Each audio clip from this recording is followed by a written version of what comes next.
நாகப்பட்டினத்துல 14 வருஷத்துக்கு முன்னாடி நம்ம மீனவர்கள் தாக்கப்பட்டதை கண்டிச்சு ஒரு பொதுக்கூட்டம் ஒண்ணு நடத்தணும் இல்லையா?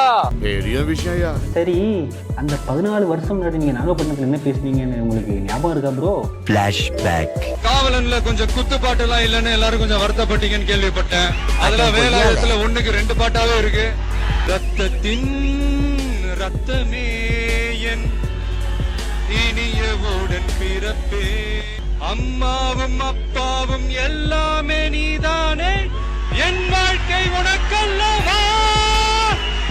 கேரியா என்ன ஏதாவது ஒரு பாசிட்டிவா பேசணும்னு பார்த்தா தர்தினியம் முடிச்ச மாதிரி பேசிட்டு. நம்ம தொப்புள் கொடி உறவுகளான ஈழத் தமிழர்கள் அவங்களுக்காகவும் குரல் கொடுக்கிறது, அவங்களுக்காகவும் நிக்கிறது நம்மளோட கடமை இல்லையா? இனப்படுகொலை குற்றவாளி ராஜபக்சேவை தண்டிப்பதற்கான ஒரு விஜய் அவர்களிடம் கையெழுத்து வாங்குவதற்காக நாங்கள் படப்பிடிப்பு தளத்திற்கு சென்றோம். அவர்கள் இதை பார்த்தவுடன் ஐ ஆம் நாட் இன்ட்ரெஸ்டட்